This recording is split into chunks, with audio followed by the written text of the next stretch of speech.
Jangan lupa jati dirimu sendiri. Nah, kau dari Ya. mana? Saya fokus memang memperjuangkan hak kami, hak masyarakat Oke. adat Kesultanan Serdang yang hari ini belum dikembalikan kepada kami.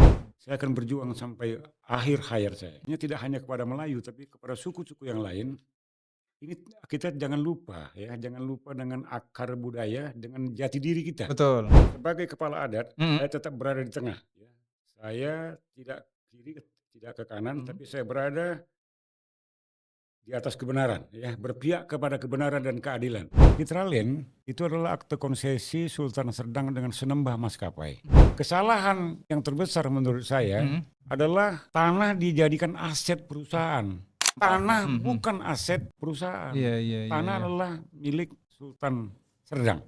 Kami akan siap berjuang dengan Tuanku Sultan Serdang untuk mengambil hak-hak adat kami.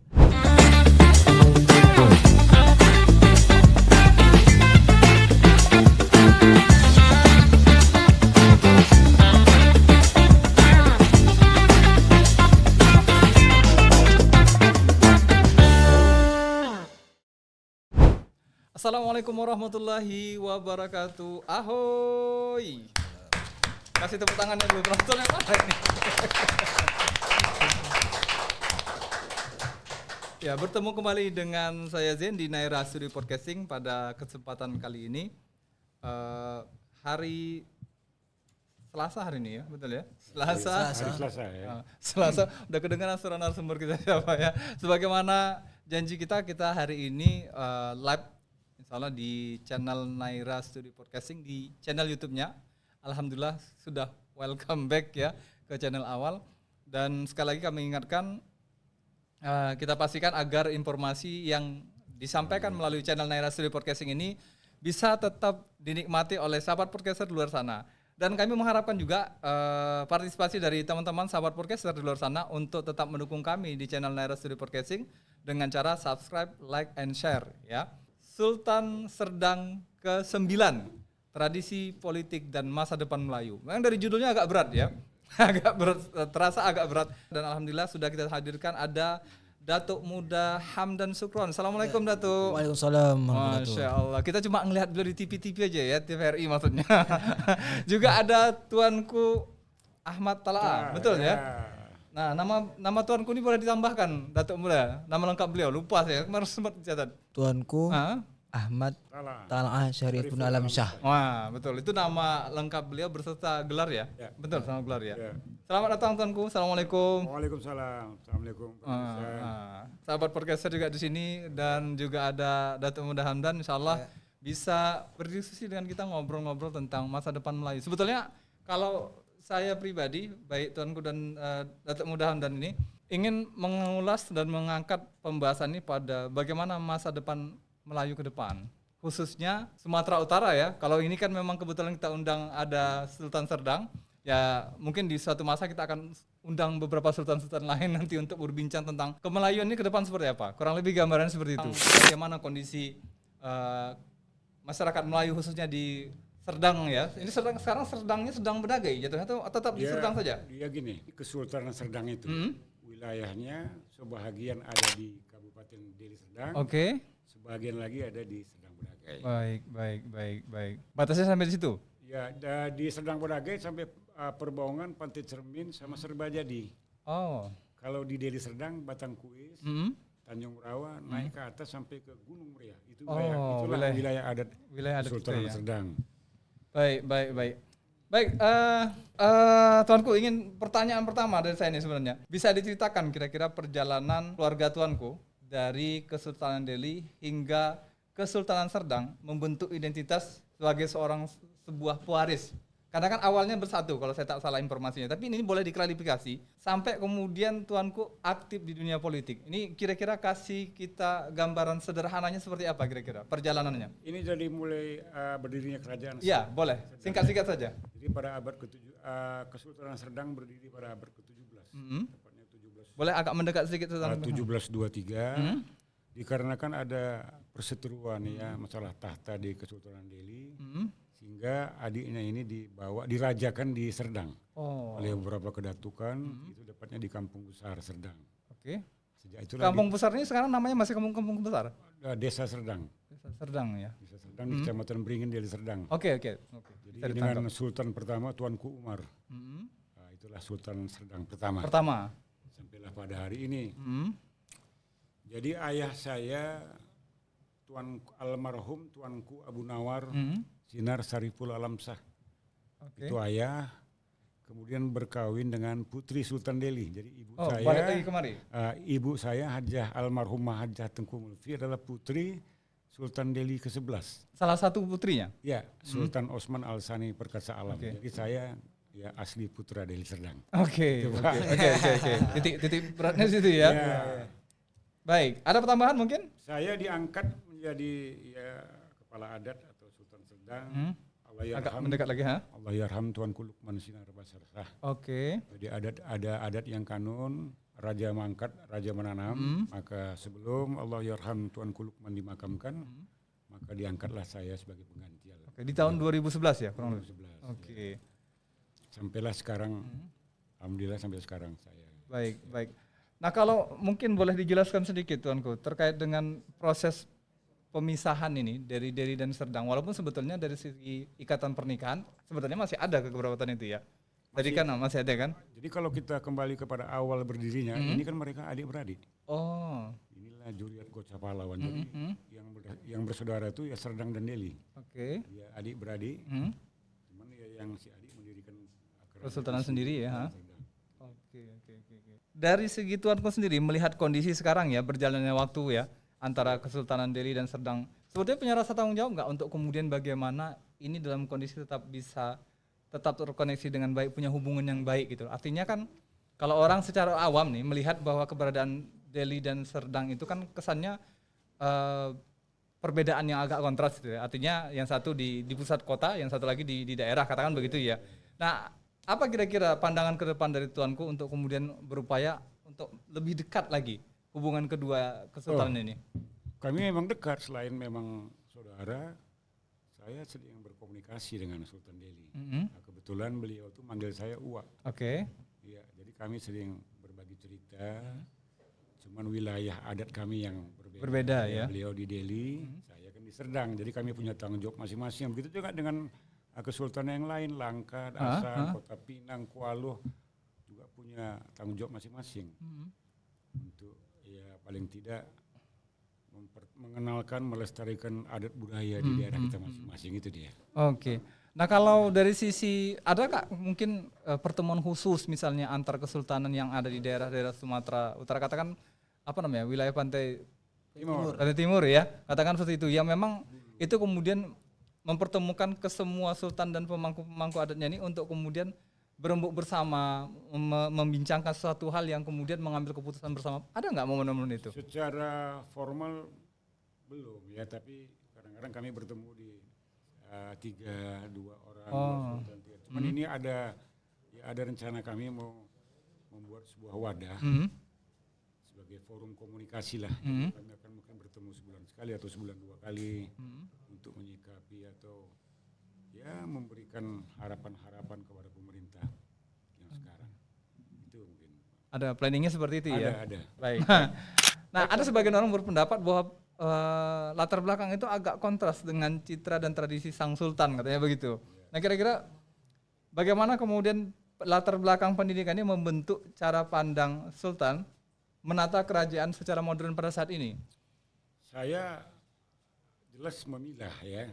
Artinya kalau saya bicara sebagai kepala adat, saya bicara adat, saya netral. Oke. Saya berdiri di atas kebenaran. Ya. Di politik juga saya kan punya aspirasi politik. Ya, mungkin tahulah saya di Partai Golkar. Tapi intinya saya tetap ya berpihak kepada kebenaran dan keadilan dan selalu ya berjuang untuk kemaslahatan umat. Itu dia. Agak ambigu sebetulnya menangkapnya, karena begini, ada satu sisi seolah-olah bahwa kondisi politik luar kebijakan kesultanan itu ada 2 kemungkinan itu kan, ada yang berpihak ke masyarakat, ada yang mungkin bisa jadi tidak secara tidak langsung kan begitu. Nah, bagaimana kemudian Tuanku bisa memposisikan, karena begini, kita yakin bahwa ketika Tuanku berada di sebuah wilayah sebagai seorang sultan, merangkap juga sebagai utusan partai politik tertentu. Ini kan kondisinya akan membuat sebuah kondisi yang dalam tanda kutip tidak netral gitu. Karena apa? Bisa jadi keputusan-keputusan tuanku dari partai politik belum tentu sepenuhnya mengakomodir aspirasi dari masyarakat adat. Katakan di satu sisi ya kan. Nah ini bagaimana tuanku mendudukkan perkara ini? Ya seperti yang saya bilang, sebagai kepala adat, saya tetap berada di tengah. Ya. Saya tidak kiri, tidak ke kanan, tapi saya berada di atas kebenaran, ya, berpihak kepada kebenaran dan keadilan. Sementara di partai politik saya gunakan ini. Jadi politik ini tidak hanya semata-mata alat kekuasaan, tapi ini adalah alat untuk saya memperjuangkan juga kepentingan saya di situ, kepentingan adat istiadat. Karena lewat partai politik kita bisa salurkan ini. Jadi saya pikir ini tidak ada yang bertolak belakang. Tidak ada yang bertolak belakang ya? Nah, tinggal saya bagaimana memanfaatkan politik itu untuk bisa memperjuangkan masyarakat adat. Mengakomodir ya. Ya, dan saya yakini seluruh partai politik akan berada di pihak kita untuk mengembalikan hak-hak adat dan ini dijamin oleh undang-undang pasal 18B bahwa melindungi masyarakat adat sepanjang masyarakat adat itu masih ada. Didukung oleh undang-undang tentang pemajuan kebudayaan, ya tentang ya pelestarian adat budaya, hak-hak tradisional adat, juga kita ada perda tentang ya pemajuan kebudayaan. Jadi ini tidak bertentangan. Tidak bertentangan ya, pada prinsipnya begitu ya. Sepanjang kita bisa memainkan peran di situ. Baik.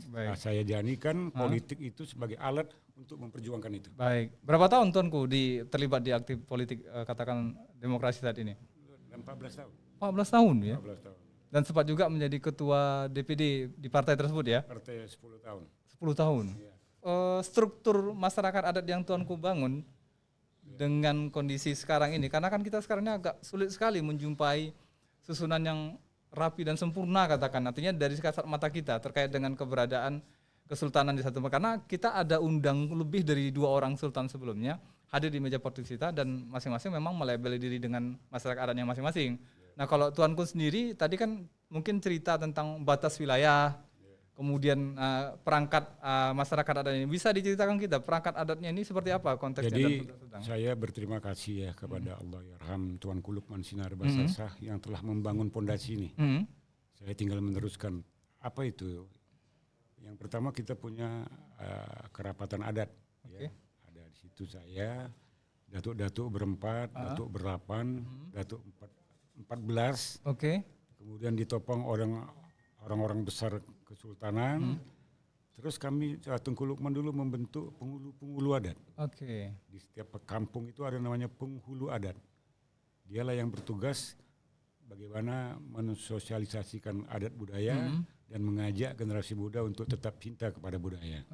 Dan itu alhamdulillah masih bertahan sampai saat ini. Sampai saat ini. Walaupun ada ya beberapa kedatukan yang belum saya isi oleh karena ya meninggal dunia. Seperti kita punya kedatukan Batangkuwe, Saramunia, Aras Kabu, Lubuk Pakam, Tanjung Merawa, daerah Batak Timur itu Bangun Purba ke atas, sampai dengan ke Gunung Meriah itu kita punya. Berarti ada posisi masih kosong saat ini ya Tuanku ya? Ada beberapa yang masih belum akan segera saya isi, menunggu musyawarah keluarga. Ini saya baru dapat informasi juga kan sebelumnya karena memang kalau ini nggak disampaikan ke sahabat podcaster keluar sana mungkin orang nggak tahu, yang dikenal cuma sultannya aja bisa jadi, ya kan? Nah. Di Melayu ini kan ada organisasi adat, itu MAPMI ya. Betul. Saya kebetulan ketua Dewan Adat MAPMI. Kemudian ada GAMI, yang saya selalu bersama-sama dengan yang mereka ini untuk membicarakan sesuatu yang terkait dengan adat budaya Melayu. Alhamdulillah kami bagus bekerja. Bisa berkoordinasi. Nah kalau MAPMI sendiri Tuanku mencakup wilayah Kesultanan khusus Serdang aja atau keseluruhan wilayah beberapa titik? MAPMI itu kan organisasi ya, dia ada tingkat nasional. Itulah pengurus besar yang dulu ketuanya almarhum Haji Samsul Arifin. Hari ini dipimpin oleh Profesor Datuk Sri Profesor Oka Saidin SHMH. Apa kira-kira komentar dari Datuk Hamdan terkait dengan penjelasan dari Tuanku? Artinya kan mungkin punya visi misi ke depan terkait dengan bagaimana generasi muda Melayu ya memandang visi ke depan nih Melayu khususnya Kesultanan Serdang ini mau seperti apa? Sebenarnya sih bukan untuk berkomentar, tapi untuk taat lah, karena beliau tuh suatu sultan Serdang dan saya Agak dekat saja dengan mikrofonnya. kalau menurut perspektif saya itu bukan termasuk komentar, tapi mentaati kata-kata Tuanku Sultan Serdang. Karena kalau udah Tuanku Sultan Serdang berbicara itu titah namanya. Oke. Titah itu harus dijalankan, karena ada pepatah mengatakan Sultan dijunjung, rakyat dipayung. Luar biasa ya. Tepuk tangan dulu. Ya. Nah, terkait dengan koordinasi Dato' Hamdan nih terkait dengan kondisi ke depan seperti apa dengan Tuanku, ada planning apa yang akan dibuat? Karena sekali lagi mengingat tak mungkin juga seorang Sultan Serdang Tuanku ini memikirkan segala sesuatunya tanpa berdiskusi kan dengan Datuk Muda. Ya, saya untuk planning ke depan saya meminta nasihat daripada Tuanku Sultan Serdang. Karena petuah-petuah Tuanku itu sangat penting di masyarakat. Jadi itu saya ambil, Pak. Yang sudah dilakukan apa kira-kira kegiatan yang dilakukan dari Gami. Oh, banyak, Pak. Ah. Banyak. Jadi Tuanku Sultan Serdang ini termasuk dekat dengan masyarakat, Pak. Tuanku Sultan Serdang ini dia sangat luar biasa lah kepada masyarakat. Dan bahkan kalau kita ke masyarakat di Serdang, itu semua beliau tahu, oh Tuanku Sultan Serdang tahu dipanggil lah dengan izin patik Tuanku dengan sapaannya Tengku Ame. Masya Allah. Dari informasi yang kita dapat, Tuanku sering menyatakan pentingnya tata kelola kerajaan yang baik. Nah, dalam konteks kehidupan sosial dan beragama ini, apa visi misi Tuanku untuk menjadikan Kesultanan Serdang bukan hanya sekedar simbol sejarah, tapi juga sebuah lembaga atau institusi yang memberikan nilai bagi masyarakat Melayu di masa kini dan masa akan datang. Sekarang konsolidasi dulu ya. Pertama agak dekat saja Tuanku, atau tarik aja mikrofonnya ke belakang boleh. Saya akan segera membenahi kedatukan yang kosong oleh tadi ya. Yang meninggal dunia itu satu ya. Yang kedua intens ya membangun komunikasi, kolaborasi dengan ormas Melayu. Yang ketiga saya fokus memang memperjuangkan hak kami, hak masyarakat adat Kesultanan Serdang yang hari ini belum dikembalikan kepada kami. Saya sudah bersumpah di hadapan orang-orang ini, saya akan berjuang sampai akhir hayat saya. Masya Allah. Apa kira-kira planning Tuanku ke depan untuk mengatasi persoalan-persoalan macam seperti ini? Jadi saya dalam setiap kesempatan dalam acara apa aja, ya asal ada undangan, itu saya sampaikan bahwa ini tidak hanya menjadi tanggung jawab saya sebagai kepala adat, tapi juga adalah menjadi tanggung jawab kita semua, termasuk pemerintah sebenarnya. Artinya tidak hanya kepada Melayu, tapi kepada suku-suku yang lain. Ini kita jangan lupa dengan akar budaya, dengan jati diri kita. Betul. Awak dari awal udah tanya, kira-kira apa planning dari Gami tadi sebagai roda penggerak generasi muda sekarang ke depan, ya kan? Walaupun titah tetap dari Tuanku, tapi paling tidak mungkin Gami punya usulan dari orang-orangnya untuk kemudian bagaimana ini resam budaya adat istiadat ini nggak tenggelam dengan kondisi perubahan globalisasi yang cukup cepat saat ini. Anak-anak muda Melayu terkhusus di negeri Serdang ini untuk meningkatkan kecintaannya terhadap Melayu. Oke. Baik dari pakaiannya, segi bahasanya, tata keramanya, dan cara berpikir untuk ke depan. Pada saat posisi Tuanku mendapatkan jabatan dari partai politik itu untuk menyentuh itu, mana kira-kira opsinya? Memang terus terang jujur saya lebih mudah sekarang ya dibandingkan dengan waktu itu saya menyandang jabatan ketua partai. Karena di masyarakat ini kan tidak semua sama dengan partai dengan aspirasi politik saya. Kalau sekarang saya lebih bebas, lebih dianggap independen ya, independen netral. Tapi sebenarnya kalau mereka sadar bahwa pesan yang saya sampaikan itu ya kan mereka bisa cerna. Iya, bobotnya itu ya. Bukan saya arahkan kemana-mana, tapi lebih fokus ya bagaimana masyarakat Melayu ke depan lebih maju. Ya. Budaya tak boleh hilang. Okay. Itu yang saya sampaikan. Baik. Oke, mungkin Dato' Muda bisa menambahkan mungkin penyampaian dari Tuanku tadi.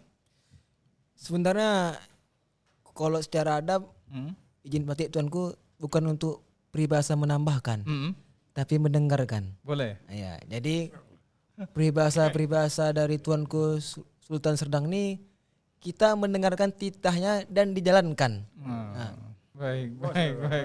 iya. Luar biasa ya. Biasa, betul. Punya pengalaman ya memimpin Datuk Muda ini kan punya pengalaman nih memimpin organisasi muda. Nah, dalam mendukung ya berjalannya Kesultanan Serdang ini apa kira-kira kendala terberat yang dialami oleh Datuk Hamdan? Sebenarnya kendala yang paling berat tuh waktu. Wah, Jadi kalau kata Padat ya. pepatah agama tuh al-waktu kasaib, waktu adalah pedang. pedang ya. Nah, jadi Masya Allah. dan saya mewakafkan diri saya untuk Tuanku Sultan Serdang. Masya Allah, luar biasa ya. Kasih tepuk tangan dulu lah untuk Datuk Muda Hamdan ini. Karena statement beliau ini memang statement beliau ini pasti ya. Sedap. Pasti. Baik, luar biasa dari statement Datuk Muda Hamdan ini. Mudah-mudahan ini juga didengar sahabat podcaster di luar sana, khususnya anak muda-muda Melayu ya Bapak Melayu yang di luar, agar kemudian bisa mengambil pesan, bisa mengambil porsi juga ya sebagai generasi penerus ke depan untuk kemudian tetap bisa berkontribusi bagaimana kemudian keberadaan Kesultanan Serdang ini bisa memberikan dampak yang positif bagi masyarakat adat khususnya ya, dan masyarakat luas secara umum sebenarnya. Kurang lebih begitu. Nah, dan satu lagi nih. Boleh, Bang. silakan Ya, ditambahkan. statement saya.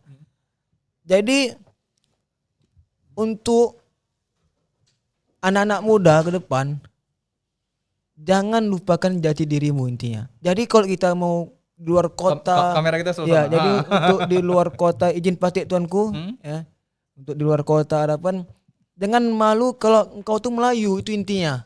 Jangan malu. Dan engkau tuh punya sultan, itu harus dijunjung titah dan petuahnya. Nah, dan satu lagi, nah ini sedap nih. Hari ini izin patik tuanku, kami ini berjuang dengan Tuanku Sultan Serdang untuk mengambil hak-hak kami. Karena di dalam agama, konteks agama ini ya, karena itu akan dipertanggungjawabkan di dunia akhirat. Jadi kami akan siap berjuang dengan Tuanku Sultan Serdang untuk mengambil hak-hak adat kami yang telah diambil oleh orang yang di sana. Izin Tuanku bertanya terkait dengan, saya pernah melihat juga kemarin ketika kita searching tentang profil Tuanku, kita jumpai ada sengketa ya, sengketa tanah dengan salah satu pengembang, sebut saja Wiraland di daerah Citraland ya, Citraland, Tanjung Merawa ya, bukan Wiraland. Citraland di Tanjung Merawa. Bisa dijelaskan kira-kira asal muasal persoalan ini dan kondisinya saat ini seperti apa? Jadi kita kembali kepada masa kesultanan ya. Jadi artinya gini, kesultanan lebih dulu ada sebelum republik. Betul. Pada waktu itu terjadi ya kerjasama bisnis ya, antara sultan dengan perusahaan Belanda. Sehingga terjadilah sewa-menyewa yang dituangkan dalam sebuah akte yang disebut akte konsesi. Oke. Dan itu perjanjian dengan batas waktu, ada yang 60 tahun, 90 tahun, 25 tahun. Nah, itu adalah akte konsesi Sultan Serdang dengan Senembah Maskapai. Kalau nggak salah saya pada ditandatangani 1880 berapa, 9 atau berapa ya. Tahun 48 berakhir. Tahun 1948 berakhir. Oke. Akta kon. Ini kan seharusnya balik kepada kita. Oke. Nah, kemudian pada tahun 58 lahirlah Undang-Undang 86 tentang nasionalisasi. Aset-aset tadi ya. Ya, jadi aset-aset luar dinasionalisasikan. Antara lain adalah perusahaan, karena itu kan perusahaan Belanda, Senembah Maskapai, dan aset-aset yang dibangun di atas tanah itu. Oke. Nah, kesalahan yang terbesar menurut saya adalah tanah dijadikan aset perusahaan. Tanah dijadikan aset perusahaan. Sehingga ikut menjadi objek nasionalisasi. Padahal paham. tanah bukan aset perusahaan. Iya. Tanah adalah milik Sultan Serdang. Baik. Ya. Saya berdasarkan keyakinan, mengumpulkan bukti-bukti dengan hakul yakin, bismillah, saya mulai melangkah untuk memperjuangkan hak itu. Berapa luas Tuanku wilayah ini? Kalau di Serdang ya puluhan ribu. Puluhan ribu hektar. Kalau khusus Citraland 4.000 lebih. 4.000 ya. 4.000. Jadi, titiknya di daerah mana Tuanku di Tanjung Merawa? kalau di Tanjung Merawa itu ada namanya konsesi Tanjung Merawa. Itu Dari mulai Citraland tuh ke atas tuh. Terus ada lagi nanti persambungannya. Arah ke bandara ya? Iya, konsesi Batangkuis 1-2. Termasuklah sport center sebagainya itu. Iya. Ada lagi konsesi Penara. Oh, sport center itu masuk wilayah Tanah Kesultanan? Tanah Kesultanan. Dan itu bisa saya buktikan. Asli. Ya. Iya. Nah, cuman bagi saya, sepanjang itu memang digunakan untuk kepentingan bangsa dan negara. Apalagi macam PTP ya, kita tahu ada karyawan 35.000, saya ikhlas. Tapi kalau sudah dibisniskan, ya kita akan gugat. Nah, jalur apa yang tuanku sudah tempuh untuk prosesnya agar menemui titik temu? Pertama ya menempuh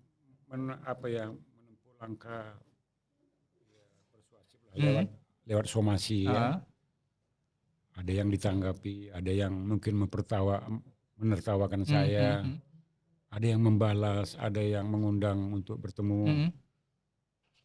Dan saya sekarang melihat ada yang respon, ada yang tidak, maka saya melakukan gugatan di pengadilan. Alhamdulillah, setelah begitu saya mulai bersuara lewat media, dukungan luar biasa.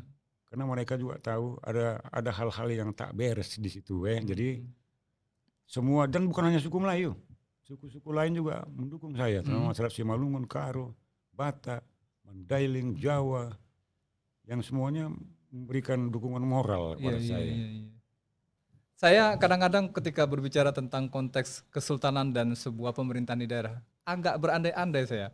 Berandainya begini, bahwa sejujurnya ya, saya pribadi sebagai bagian dari masyarakat Serdang ya, melihat sebenarnya menginginkannya di saat kondisi-kondisi saat ini kan kondisi yang belum stabil ya.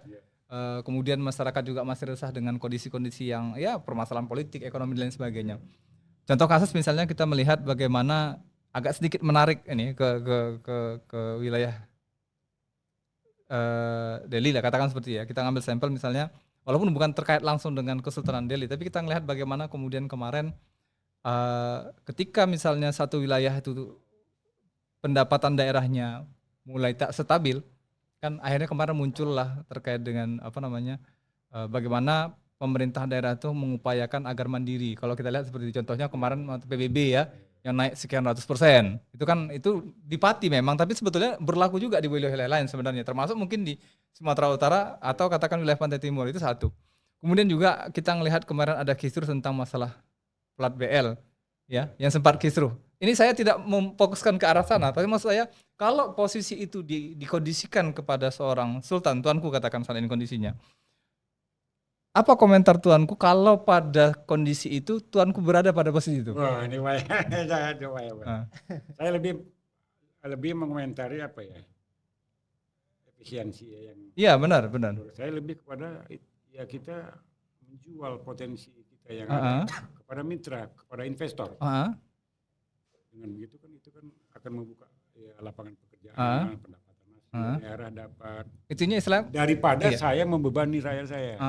Itu kira-kira. Iya, baik. Kita gali potensi lain yang bisa menghasilkan uang, yang bisa menghidupi daerah itu, tapi dengan tidak membebankan rakyat kita. Baik. Kira-kira, nah ini sekali lagi saya tambahkan kira-kira. Kalau seandainya itu terjadi pada tuanku dan tuanku melakukan langkah itu, apa hal yang teknis dan praktis bisa dilakukan agar kemudian kemandirian ekonomi itu bisa terbangun dan tercipta dari Kesultanan Serdang sendiri yang tergambar sama tuanku saat ini? Ini kan pengen diketahui masyarakat juga nih, masyarakat adat, masyarakat wilayah Kesultanan Serdang pengen tahu planningnya tuanku tuh ke depan gimana supaya makmur dan mandiri ekonominya. Kita nih gini ya, kita punya potensi yang agak dekat sedikit dengan mikrofon. Punya potensi yang besar. Yang pertama, orang berkunjung ke suatu daerah, dia bukan mau lihat gedung. Betul. Dia mau lihat kebudayaannya sama keindahan alamnya. Betul. Dan Melayu punya dua-dua ini. Oke. Khusus di Serdang dia punya daerah gunung, daerah pantai. Nah, ini kita hidupkan sehingga menjadi menjadi usaha-usaha lokal yang bisa dijual sebagai objek wisata. Ini kan pemasukan. Ya, kita berdayakan para pengrajin lokal sehingga daerah-daerah kita ini dijadikan daerah tujuan wisata turis. Ya. Termasuk mohon maaf tuanku, kemarin waktu kita ada acara adat di Jamu Laut kemarin ya mungkin salah satunya ya. Jamu Laut kemarin yang dibuat oleh Gami juga. Gami itu ya pemasoknya. Itu kan sesuatu yang bisa dijual. jadikan kalender tetap sehingga ada pemasukan bagi daerah. Ini mesti disosialisasikan dan dijadikan agenda tetap tahunan oleh pemerintah. Jadi banyak sebenarnya sumber-sumber lain ya, macam kita punya air, sumber air yang besar ya, sungai. Ini kan tinggal cari investor. Oke. Nah, tapi kita harus rajin mempromosikan daerah kita. Apa yang potensi apa yang kita punya. Jadi kita tidak hanya membebani rakyat dengan pajak, dengan akhirnya ya mereka marah karena hidupnya susah. Betul. Tapi kita berimprovisasi untuk mendatangkan yang membuka peluang-peluang kerjasama dengan investor. Mereka mau menanamkan uang di daerah. Betul. Apa yang mau disampaikan ke sahabat-sahabat di luar sana? Kamera kita di sebelah sana. Iya. Izin batik tuanku berbicara. Jadi untuk pesan muda-mudi Melayu, kalau kamu punya bakatmu, gunakan bakatmu untuk Melayu. Jadi kalau bakatmu di bidang penari, pesilat, atau di background agama, tunjukkan kau tuh Melayu. Ya maki-maki peci-peci itulah kan. Minimal identitas ya. Identik. Nah. Tapi kalau di bakatmu berbicara seperti aktivis kan, seperti kau punya kekuasaan, bakatmu gunakan untuk bangsamu, yaitu bangsa Melayu. Baik, terima kasih dari Datuk Muda Hamdan Sukron ya. Saya berharap kepada masyarakat Melayu Serdang, yang pertama tentu untuk tidak meninggalkan adat budaya ya. Dimulai dari rumahnya masing-masing. Ya, lakukanlah tradisi-tradisi kuno yang merupakan peninggalan dari para nenek moyang. Itu tak boleh lebih ya. Yang kedua, sekolahkan anak kita semampu kita ya. Pendidikannya ya. Pendidikannya. Yang ketiga adalah tanamkan jiwa kewirausahaan. Itulah peningkatan perekonomian. Nah, kalau tiga hal ini bisa dijalankan, saya yakin tak Melayu hilang di bumi. Optimis ya tuanku ya. Optimis. Jadikan adat Melayu itu menjadi sumber inspirasi dari pergerakan Hamdan di tengah-tengah masyarakat. Yang kemudian jangan lupakan pendidikan, teknologi, tingkatkan pengetahuan. Yang ketiga adalah kembangkan kewirausahaan tadi ya. Kemandirian itu. Itu yang perlu seperti abang kita. Banyak belajar. Allah itu kalau itu dilaksanakan ya. Tak Melayu hilang di dunia. Masya Allah. Apabila di awal sudah tak betul, maka tak betul lah sampai di ujung. Saya menilai proses kerjasama perjanjian adalah cacat hukum karena tidak melibatkan pihak Kesultanan Serdang sebagai pemilik tanah asal. Itu aja. Itu saja ya. Tetap mencintai ya budaya dan adatnya agar kemudian bisa mewujudkan bagaimana Serdang ini punya kekuatan yang memang baik secara penyebutan ya, baik itu secara administrasi dan juga secara prakteknya yang bisa dirasakan oleh masyarakat, khususnya itu ya. Jadi kalau kita banyakkan sekarang ini melihat Sultan itu hanya sebatas simbolis ya, mohon maaf misalnya. Kalau kita lihat kan seperti itu. Nah, masyarakat mungkin merindukan bagaimana kesultanan itu atau sultan itu hadir di tengah-tengah masyarakat, memberikan solusi atas persoalan-persoalan yang dihadapi. Karena banyak sekali persoalan yang kita hadapi sekarang ini kan. Itu saja mungkin.